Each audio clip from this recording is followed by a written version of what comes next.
Welcome to episode 142 of the Various and Sundry podcast. I am your host, Matt Harmon, joined live from the Vault Studio on the beautiful campus of Grace College and Theological Seminary by my good friend, my colleague, my co-host, and the man who just recently informed me he is breaking up with Airbnb. Not entirely. John Scott Sloat. Not entirely. I think for work travel, I'm staying at hotels. Okay, because this that totally just messes with me because you are Mr. Airbnb where possible. Yeah. I think a combination of Airbnb not having points or loyalty programs makes things hard. And I think when you're traveling for work as much as I am, you want to have something where you're getting something back, if that makes sense. That makes sense. Yeah, I think I'll still use it for like big groups. Yeah. Trips with students, you know. Yes. Are you using it for your New York trip that you're leading? Yes. Okay. We have to get a quorum before we can start booking places. But yeah, we've picked out a couple. Yeah, I've been eagerly booking for my London and Brussels trip. Yeah. So I feel pretty good about the places we've got. So that's nice. Our introduction to the show last week caused a bit of a stir on social media. I still don't get it. I opened up – I think I tweeted this. I opened up Twitter and saw like, oh, I have 14 notifications and found out people were losing their minds. Yeah. When you deviate from the norm, it just shows our faithful, consistent listeners are relying upon us in a whirlwind culture where everything is changing and there's no fixed security. We have people relying on us for a measure of stability in their lives. Yep. We had one listener tell us we're going to get canceled. That was text to me at one point. Yeah. Yes. So the Farmer's Almanac, I think, was invoked at some point as well. It was an admittedly weird episode in some and our struggles with talking about a one-armed pitcher and how to refer to that. Yeah. And just at a loss. Well, if you would like to join in sending us your thoughts, you can connect with us a variety of different ways. We are on Twitter at V&S Pod. Email the show, variousandsundrypodcast@gmail.com. We'd love for you to subscribe to our show on whatever platform you are accessing us and leave us a 5-star rating and a review. We're also on Facebook, sort of. Again, it's a little glitchy, a little wonky with figuring that out with things. Yeah. And we are on YouTube. But we appreciate you getting in touch with us and giving us your thoughts, even if we can't always get back to you. But we do appreciate it. All right, John, let's talk some sports. What do you want to start with? It feels like we could go a lot of different ways. Why don't we start with college football and go from there? Start with the earliest and go to the latest. Okay, yeah, we can do that. So, the place to start is Ohio State dismantling the Toledo Rockets 77-21. Yeah. That's a lot of points. Seems like the offense figured it out. I think they figured some things out. Well, they finally got their best receiver back. Their Jackson Smith and Jigba. He didn't play a ton, but he played some. And they also got one of their other injured wide receivers back. But they're just ridiculously loaded at wide receiver. It'll be interesting to see. They play Wisconsin next week. That should be a little bit more of a challenge than Toledo put up against them. And did you see Appalachian State won on a Hail Mary? I saw that they won, and I saw that it was in dramatic fashion. Who did they beat? Troy. Okay. Which, until I Googled it, I did not realize that's a school somewhere in Alabama. Oh, it's in Alabama. I was going to say North Carolina. Yeah, it's somewhere in Alabama. So. Yes, it was like I think the quarterback, they were on their own 35-yard line. And so the ball came down around the 5-yard line. Ball got ricocheted into the hands of an App State player, and he ran it in from the 5-yard line for the game winner. So nice. Notre Dame finally gets a win. Props to them. They beat Cal. And Penn State beat Auburn. That's a big win for Penn State. They went on the road and dominated Auburn. Yeah. So good win for them. I think that's about it in terms of big, prominent games in the world of college football. So let's get to the NFL, John. Yes. Matthew. You're going to get it. It was a wonderful, wonderful NFL weekend. Okay, explain why. The Jets came to life, particularly in the fourth quarter of that game against the Browns. Yes. We were down 17-30 with 2 minutes left. Yeah. And came back to win it in regulation. Okay. It was pretty great. Joe Flacco throws for over 300 yards and 4 touchdowns. And your boy, Garrett Wilson. He's pretty good, isn't he? Let me get the numbers right. 8 receptions for 102 yards and 2 touchdowns. He's pretty good. That's a good day. That's a great day, yeah. The Jets offense was clicking. I thought the Browns defense was better than that. Yeah, I don't know. I thought the Jets defense was better than giving up 30 points to the Browns offense, but I thought the Browns defense was better than that. Well, what was funny is I got a text from Nathan, soon to be in Warsaw, with towards the end of that game when the Browns were obviously up, and he texted me the last time the Browns started the season 2-0 was in like 1993 or something like that. And so I was watching another game, wasn't paying attention, and just thought, oh, okay, so that game must have gone final, and the Browns won. And then my son Jake tells me a couple minutes later, the Jets just scored, and they're an extra point away from winning, basically. With like 12 seconds left. Yeah. Oh, okay. Well, part of the issue for the Browns is Nick Chubb, is that Nick Chubb? Yeah. Scored a touchdown maybe when he shouldn't have. And there would have been an opportunity to get the first down, take a knee. And run the clock out. And run the clock out at like the 2 or 3 yard line. And he ran it into the end zone. Jets got the ball, went down the field, scored a touchdown very quickly, and then recovered the onside kick. Gotcha. And then scored a touchdown and kicked the extra point. Yeah.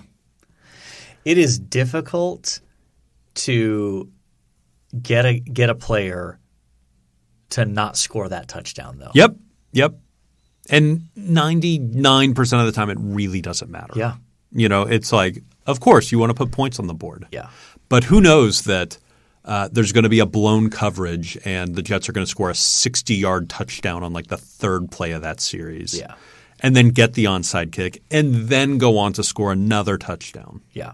Yeah. You just can't see that coming. No. To Garrett Wilson, by the way. Garrett Wilson got that final touchdown. Yeah. On a slant across the middle. He looked great. He's good. Well, and it was one of the criticisms on Twitter is like, why is Garrett Wilson not in the game against the Ravens, game 1? And they remedied that pretty quickly. Yeah. Where it was like, get the ball in Garrett Wilson's hands and let him go. Yeah, they showed I saw the clip of his first touchdown. It's like a 5-yard catch or something like that. But he's isolated one-on-one, and he absolutely just juked that DB out of his pants. Man. Little fade to the corner of the end zone. Yeah. And what's funny is one of the Ohio State accounts like put up a clip from his college years where he did the exact same thing to a DB from the exact same spot. And then they showed a practice clip, like a clip from the Ohio State practice where he did it to somebody in practice. And they're like, that's all this guy does. Yeah. So he is if you get a quarterback that can throw it to him, he is going to be terrific. Are you saying Joe Flacco's not that guy? Well, I mean – hard to argue with 4 touchdowns and 300 yards. Yeah, it's one game, and it's against the Browns. Yeah. So we'll see. We got the 0-2 Bengals next week. Yeah, but that might actually that might work against you. Yeah. Yeah. I agree. They're going to be desperate. Yes. They're going to be playing desperate football. AFC defending champions, they're going to be desperate for a win. So We'll see. When is Playboy Zach Wilson coming back? Playboy Zach Wilson. It's not till the Steelers game, so I think that's either the week following the Bengals or the week after that. So they're just working their way through the AFC North right now. Basically, yeah. Okay. Basically. Okay. Anything else from the NFL weekend that caught your attention? Well, hold on. Let me scroll through the games here. So I've got one for you. Okay, the Dolphins Ravens. You saw that? Not that one. Okay. I did see that. That was a large comeback by the Dolphins. But I saw this stat on Twitter before this game was played. The Detroit Lions have been an underdog for 25 consecutive games. Now, they won yesterday and actually looked pretty good, beating the Washington Commanders. Who are a sneaky good – the Commanders are a sneaky good team. Yeah. Though what has happened to Carson Wentz? I don't know. I think it all goes back to that knee injury when he was with the Eagles. He just hasn't been the same since. Yeah, he is not. But, the Lions have been underdogs in 25 consecutive games. That's the longest streak in the Super Bowl era. Wow. So we're talking, 52 years? That's incredible. So anyway, you mentioned Ravens and Dolphins. Yeah, Dolphins beat the Ravens, which was surprising to me. Yeah, especially after the Ravens blew a 3-touchdown lead.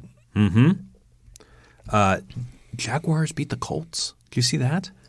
I started watching that game and it was just moved over to the Lions and Commanders, but I don't 24-0, wasn't it? Yeah, 24-0. Not good, Bob. Not a good situation there. No. And Cowboys beating the Bengals was a bit of a surprise. Yep. With the backup quarterback? Yeah. Which, it's interesting that their backup quarterback, now I'm blanking on his name. Cooper, right? Yes. Cooper, is it Rush? I can't remember. Anyway. Yes, Cooper Rush. His big receiving target was Noah Brown, a former Ohio State wide receiver who's just kind of floated on the edge with the Cowboys, like kind of floating back and forth between being on their practice squad and being active. And because that's who he was used to throwing to, now that he's the guy for a few weeks, like Noah Brown suddenly is getting all sorts of attention and getting the ball thrown to him. So, 5 receptions, 91 yards. Yeah, good day for him. Good day. Seemed like Zeke had a good day too. 15 for 53. That's not great. Yeah. 3.5. Yeah. So, it's just nice to have football back on Sunday afternoons and Sunday evenings. Yeah. So, yeah. And I think we're recording on a Monday. There's 2 Monday night games this week, right? Oh, really? I thought so. I thought there was an early and a late one. Well, let's find out. Yeah. There's a 7:15 and a 8:30. Oh, there you go. Titans, Bills, and Vikings, Eagles. Titans-Bills should be a good game. Yeah, Titans-Bills should be fun. Titans lost to the Giants week 1. That's surprising. Yeah. Though the Giants are better than you think when 2-0. When Barkley is back. Saquon Barkley, when he's healthy, he's a great player. Yep. So, or he should be a great player. Yeah. Yeah. What's going on with your Mets? 4-game sweep of the Pirates. We're still up 1 game in the NL East. Okay. So Brewers were in Milwaukee this week. Okay.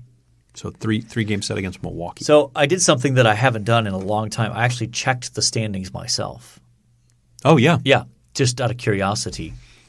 And I was noticing they do have the 1-game lead, but they've also played 2 more games than the Braves have. Oh. So, it's so I guess they have a little bit more breathing room down the stretch in terms of fewer games, but they're still like 14. They have like 14 games left in the season. Yeah, something like that. I thought the season would be over at the end of September. I think it now goes bleed into October. Oh, well, because they had the strike. Exactly. So are they going a week later to kind of? Yeah, they're going a week late. Okay, that's what confused me. Yep. So how are we feeling about our chances here to hang on to the division? I think you gave us 70% last week. Yeah, I'd say I'm 70, 75, somewhere in that ballpark. Okay. I still feel pretty good. Okay. I still feel pretty good. I mean, it'll come down to the final series of the year is against the Braves, 3-game set. Yeah. That'll be the decider. Yeah. Yeah. I mean, let's be honest. Our audience is getting a better product today because the Jets pulled out a semi-miraculous win. I mean, some thought it was a better product when the Jets lost. Yes, we might have gotten melancholic, John. Yeah. But yeah, I was very pleased with the way they played. Even if they had lost that game, it was much better than the prior week. Yeah, they just didn't look that competitive the previous week. That's right. Yeah, they didn't have much of an offense. They didn't seem very well prepared. Yeah.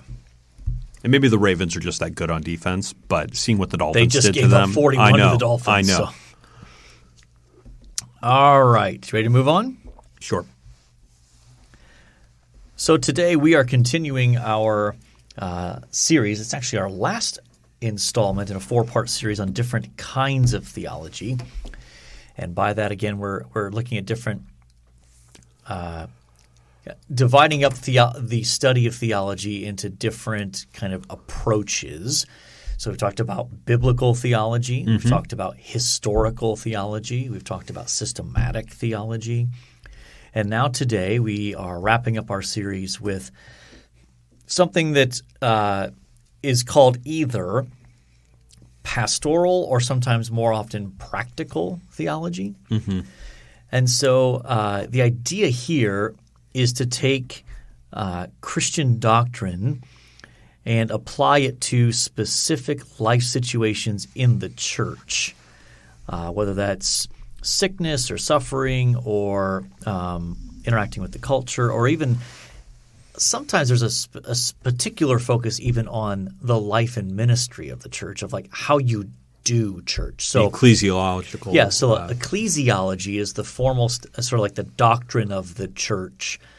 But so practical or pastoral theology gets down into the weeds of how should I do communion, or what are the implications of God's sovereignty for how I think about investing my money, or those sorts of things. So we're getting very much down at the kind of boots on the ground kind of thing. So how was your – and I didn't necessarily prepare you for this, but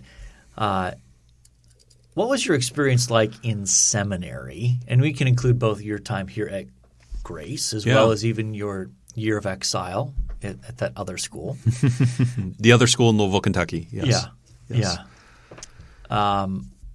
How well would you say those experiences, or how often in the coursework, did you feel like you were pressed to make specific application of theological truths that you were learning?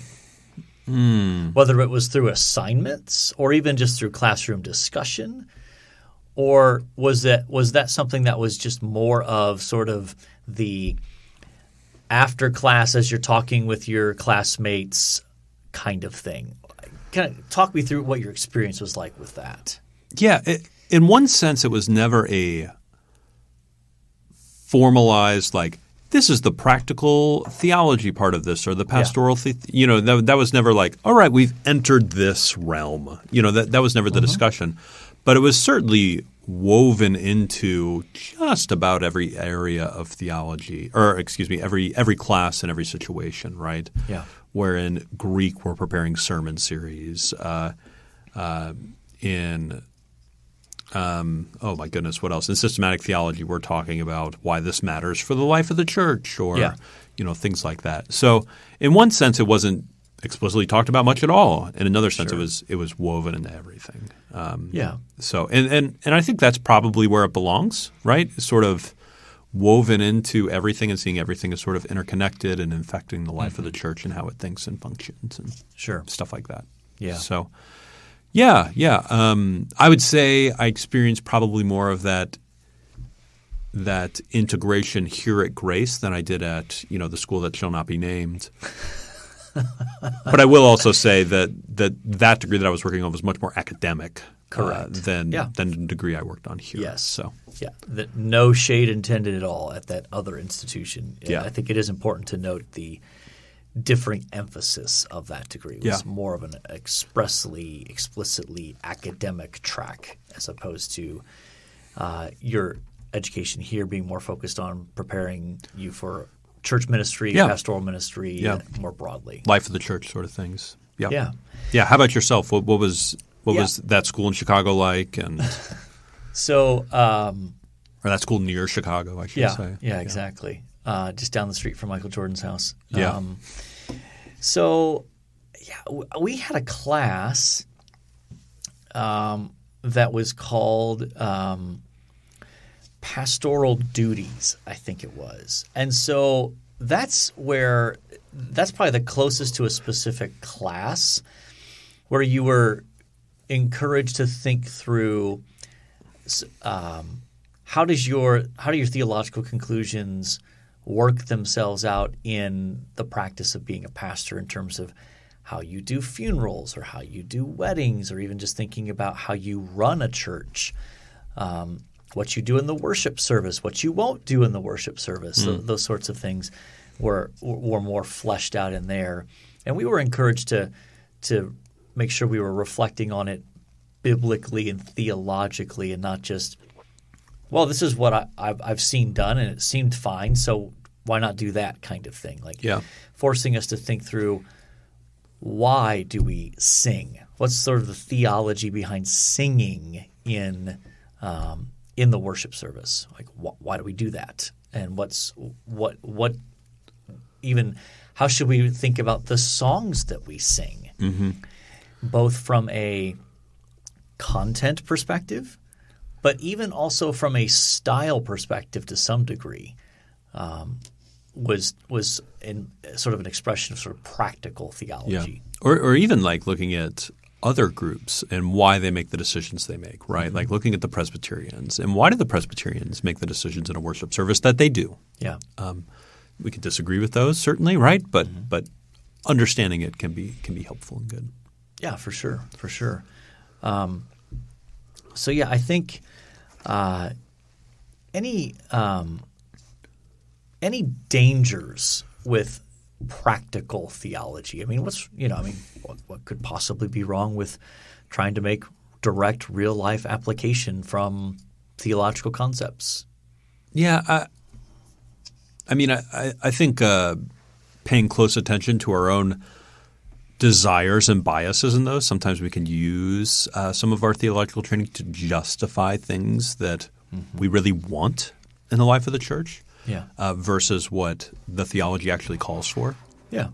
So I think that's one potential danger, but that probably has more to do with human sin, right, than the theology itself. Sure. But yeah, what do you think of?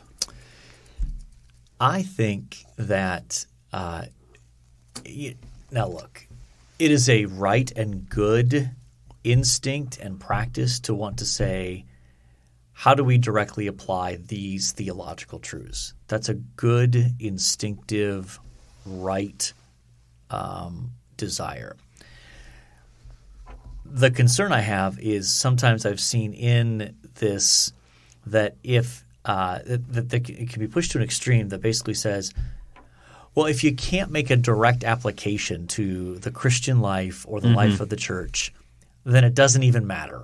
Like any area of theology that you can't make this like immediate direct, therefore I should do this in my life, or therefore I should not do this in the church. Yeah. If you can't make that straight line, then that's just sort of academic, kind of largely pointless theology, as if the ultimate measuring stick of the value of theology is, can I make a direct application of this? Sure. And if that's the case, and I think honestly that can often be the unstated assumption of a lot of people in the pews, that if you start talking about theology and there's no immediate therefore here's 3 things you're supposed to do this week, or here's 2 things you're not supposed to do this week, that people can kind of throw up their hands and go, what is the point of this? Why does that matter if I think about whether God is simple or not, or whether I really understand the Trinity at even a basic level? Who cares? How does that help me love my neighbor? I can't draw the straight line, so it must not matter that much. Those are the kind of things that concern me. That's more of a that there can be an overly pragmatic bent within the American evangelical church. Yeah, and I think that's a real issue in the evangelical Church of America, right? That everything must be practical or pragmatic. The issue with that is principles become unpractical or don't work at some level, and therefore we begin to remove some really important principles when we're dialed in to be so pragmatic. Yeah, you lose the foundations that underlie some of those very important sort of practical outworkings. And I also think one of the dangers with that can be is you end up losing the sense of mystery. And I think this is more true of those who are younger than me, I think. So we're talking like millennials and Gen Z. That's one of the things that I think has disillusioned a large portion of those generations with the church is there can be such a focus on the pragmatic that the sense of awe and wonder and mystery is gone. And part of the way I think you create a sense of mystery is by diving into the deeper ends of theology and being able to say, isn't this amazing that we can't fully wrap our minds around this, but this is who God is? And that provokes worship and wonder, not a sense of, well, I can't rationally put it all together, therefore I guess I'm done. I'm out of here. I think sometimes in the interest of feeling like we have to rationally give an apologetic defense of everything, that we create a version of the Christian faith that lacks the mystery and the awe and the wonder. So that's a danger, I think, that can happen. Yeah, absolutely. No, you're speaking to the millennial across the table here, so that makes total sense. Yeah, so get off my lawn. Get off my lawn. Get off of my church lawn. Yeah. So yeah, I think again, so the impulse here I think is good, right? The impulse to apply theology to everyday life is very good. I just want to push back against the being so driven by pragmatism that if we can't make the one-to-one correspondence, that it's like, oh, well then, does it really matter? If we understand the Trinity, if we think about God's simplicity and what that means, if we wrestle with, God's attributes and how they relate to each other and the communicable and the incommunicable, we start to get into these terms and people's eyes just start to glaze over a little bit. But I think if you talk about theology in the right ways, even people who aren't necessarily naturally inclined to that, it can help stir a sense of worship and awe if you do it right. Yeah. So, absolutely. Let's see. Anything else on this whole area of practical theology, pastoral theology? I don't. It's been a while since I've read a good book on practical theology. Yeah, I mean, a lot of how to XYZ sorts of books are out there, but I would say there's at least one that we got at Together for the Gospel this last year that was Theology for Ministry. Yeah, that maybe I can find and put in the show notes, but that one was taking the hypostatic union and applying it to church context. Sure. It has a little bit more of a Presbyterian bent than I'm probably comfortable with. We're gonna hear it from our Presbyterian friends. If you're a couple of shots at our Presbyterian friends, taking shots. No. I was just saying I'm Baptist and they're Presbyterian. We're different, and I appreciate the work, but it's not necessarily from the perspective that I like. What do you have against sprinkling babies, John? I mean, I think babies need to be bathed regularly. Okay. You know, but for any sort of religious ceremony, I'm probably against it. Okay. Probably. I'm definitely against it. I hate sounding too definitive in life, and this is Yes. So here I am trying to sound not very definitive about something I feel definitive about. Yeah. I just want to be really agreeable at the end of the day. I think I've told you this story, but when my oldest son was born, so I grew up in a Lutheran background. Yeah. Lutheran and Methodist, basically. But, during my days in college and seminary, very quickly became Baptist in terms of my understanding of baptism. So not an advocate for infant baptism. So our oldest son was born, and I'm talking with my mom shortly after the fact, and she says, well, your grandparents are wondering when you're going to baptize the baby. I'm not. Until he makes a profession of faith of his own. Oh. Well, they'd really like you to do that. Well, I'm not. If they'd like to talk to me about it, they can call me, and I'm happy to try to explain why I won't do that. But so we were living away from my parents at the time, and they were going to have we were going to come visit them I don't know, probably 6 weeks after the baby was born, so the extended family could see the baby. And my mom says, well, what if your grandparents were wondering, what if they had the Lutheran pastor come over to that and do it at the house? No, that's not going to be something that's going to happen.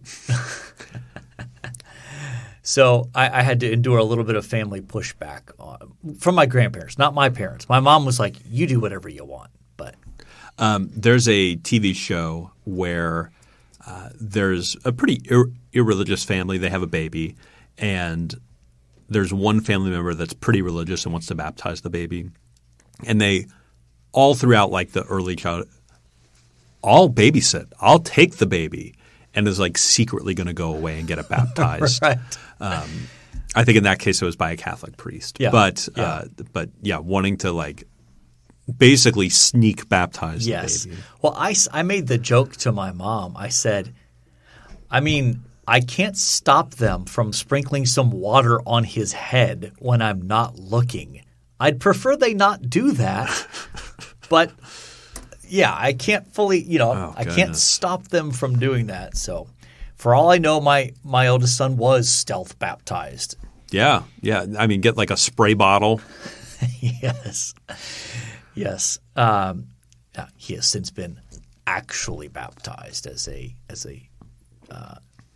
young man. So, anyway, a little window into my family life there.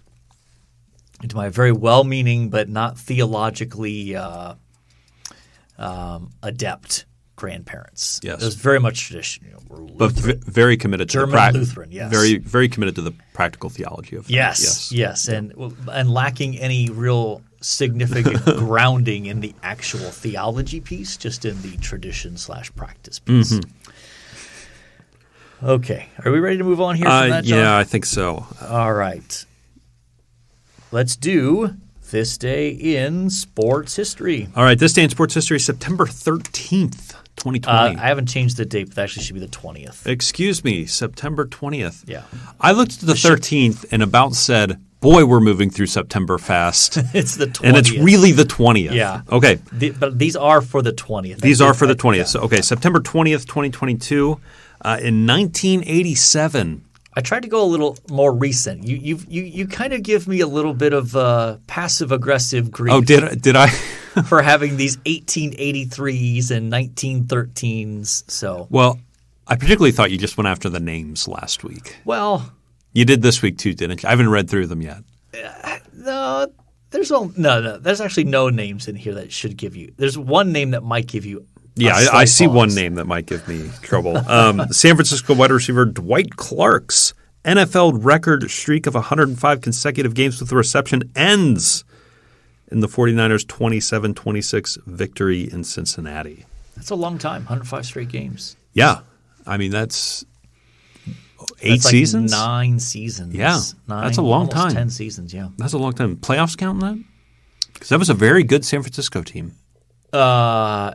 If playoffs count, it was shorter than that. Wait. Now I'm struggling with the math. 105 divided by 16, that's like 5. It's like 6. Well, when did they move to 16 games? Weren't they 14 before? No, that? they were 16. They were 16? Yeah. Okay. Also in 1987, Chicago running back Walter Payton scores his NFL record 107th rushing touchdown in the Bears' 20-3 victory over Tampa Bay. See, Walter Payton. Payton. Dwight Clark, two very... These are very, yeah.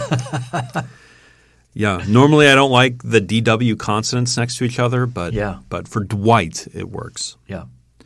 1988, here we go. American diver Greg Lugans? Nope. Luganis? Nope. Luganis. Yeah. Wins the 3-meter springboard gold medal at the Seoul Olympics after famously hitting his head on the board the previous day. Yeah, he did a backflip and smacked the back of his head against the board, and it was blood. It was nasty. Concussion protocol in the 88 Olympics? I don't know that they were doing concussion protocol at that point, but he came back the next day to win the gold. So interesting. All right, and then also in 1988, Boston Red Sox Wade Boggs is the first player to get 200 hits in 6 consecutive seasons. I don't remember when Wade Boggs retired. Do you remember getting to see him play? Probably a little bit before your time. Yeah, I think a little bit before my time. I mean, I was born in 1988, so yeah, I was clearly alive when he played. But yes. But I do not remember him playing. Okay. Wade Boggs. That's impressive. 6 seasons with 200 hits. Yes. Something we're not going to see with this launch angle. Probably not. Though that is something. That's a piece of baseball that could swing the other way in terms of like a lot of small ball. Yeah. Put the ball in play. Yeah. 2013, Alex Rodriguez sets MLB record with 24 Grand Slam home runs for the New York Yankees. Is that in a single season? No. Okay. No. His personal career. With the Yankees only? No, I think for his entire career. Okay. That sounds right. He has the most, at least at that point, had the most Grand Slams of any. I think that's probably still true. That's my guess. I think that's I mean, 2013 was only 9 years ago. Yeah. I'm so glad he didn't buy the Mets. Do you remember when him and his fiancee J-Lo were about to buy the Mets? I do, yes. Could you imagine if they got the Mets and then broke up the way they did? What would have happened to the beloved New York Mets? Oh, my goodness. Would have been quite the soap opera. Who would have gotten it, J-Lo or A-Rod? Can you imagine how many papers that would have sold in New York? Oh, my goodness. They might have gotten married. They might have to, you know. Yeah. Okay, who are you going to go with? I know you're not going to go with A-Rod. I'm not going to go with A-Rod. Yeah. I will not give love to the Yankees. So are we going with Dwight Clark, Walter Payton, Greg Louganis, or Wade Boggs? Or as you said, Boggs. Bags. I kind of like – I'm between Wade Boggs. I mean, 6 seasons with 200 hits. I don't like that Dwight Clark ended his. That feels like a negative. Yeah. Walter Payton – is impressive. 107 touchdowns. So I'm between Walter Payton and Wade Boggs. Okay. Let's go Walter Payton. Walter Payton. Let's go Sweetness there. That was his nickname. Did you know that? Yeah, Sweetness. Okay. Yeah, absolutely. Yes. One thing you liked? One thing I liked this weekend, this past Saturday, went with a friend. He's from Minnesota. Minnesota, and takes his kids every year to a Twins game in a different stadium. And so I drove with him and his kids to Cleveland, Ohio, and went to the game this weekend. Oh, to is that Jacobs? No, it was Progressive Field. Progressive Field. Yeah, built in '94. Good stadium. That was a fun place to watch a game. Okay. We're way up high. It was Saw Shane Bieber, their pitcher. That's really good. Okay. Really, really good pitcher. He went like 8 innings. Okay. I'm not asking you to name this friend. Do I know this friend? Yeah. He's a staff member here. Okay. He's a faculty member here. Okay. Gotcha. All right. Yeah. So a trip to Cleveland. Okay. Had hot corned beef sandwiches. We were looking up foods to get in Cleveland. That was one of them. Interesting. And we were told to go to Jack Frost Donuts, but they were closed. We went to another donut place and got some Cleveland donuts. So you now have been to the 3 major sports stadiums in the city of Cleveland. Yes, I have. Because you've seen an Indians game at Progressive Field. You went with me. Guardians game, yes. Yeah, they're still the Indians. You went with me and my boys to a Cavs game a few years ago. And years ago you went to a Jets – you went to a Jets-Browns Thursday game. Night Football, yeah. Yeah, Cleveland – I trust you'll understand, and I say this with affection, smells like a Rust Belt city. And I mean that with as much affection as I can muster. Okay. How does the smell compare to Pittsburgh? That's another sort of Rust Belt city. Yeah, that's a good question. I think Lake Erie plays into that scent a little bit, and Pittsburgh doesn't have Lake Erie. Yeah, they just have the Can you name those 3 rivers? The Allegheny, the Monongahela. Oh, that's the hard one. And doesn't that form the Ohio River? That forms the Ohio River. Yeah. Yeah, very nice. Yeah. Very nice. American geography here on the pod. We aim to please. Yeah. You even pronounced Monongahela correctly. Yes. Yes. Yeah. So for me, I also was on the road. I was in Chicago. Would you consider that a Rust Belt city?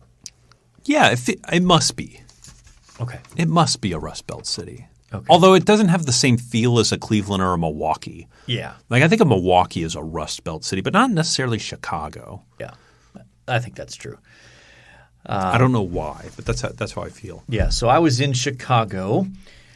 So on Friday afternoon, I led a seminar for some pastors and some students in our Deploy program at one of our partner churches. And then the next morning, I taught in that church's theology track and did some Q&A and just had some really good interactions with their elders and pastors and some current Deploy students, some current Grace students in our Deploy program, as well as just members of the congregation. Got to see a pastor friend of mine who lives in the Chicago area. So nice. Yeah, it was a good trip. And just it's fun to get out and just see the different churches and just interact with really sweet, kind-hearted believers. Yeah, it just reopens your eyes to the breadth of the body of Christ. You go into a church that you don't know anybody really, and you just end up having very enjoyable conversations with fascinating individuals who love Jesus and have seen God do remarkable things in their life and are going through hard things but trust in the Lord and walking faithfully. It's just a great encouragement to my own personal faith in the midst of that. Yeah. All right. Well, we better wrap this up. You got to get on the road. I got to get on the road. I'm going to Cincinnati. Now, is that a Rust Belt city? I don't know. I was just thinking about that. I mean, I feel like or if we talk much more about this, we're going to have to put Rust Belt cities within the title of or do a whole nother episode on Rust Belt cities. You know what city I've been to that's definitely Rust Belt? Duluth, Minnesota is definitely a Rust Belt city. Okay. But I don't know about Cincinnati. What about Buffalo? I've never been to Buffalo. Okay. I can't speak authoritatively about Buffalo. Right. Have you been to Buffalo? I have. Rust Belt? Yeah, I think so, probably. Yeah? Yeah, I think so. It feels like it's got to be on a Great Lake. Yep.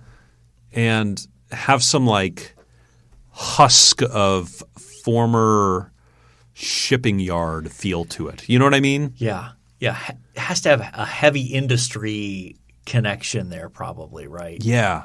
Steel or things like that. So shipbuilding, something. Yeah. So, yeah. How did we get here? I don't know, but that's why we call the podcast what we call it. We have talked about college football. Jets win. We've talked about practical theology. We have talked about Walter Payton. We've talked about Rust Belt cities like Cleveland and Chicago. So I think by definition, we have covered our various and sundry topics. And so all that's left to say is until next time, the Lord bless you all real good. Later.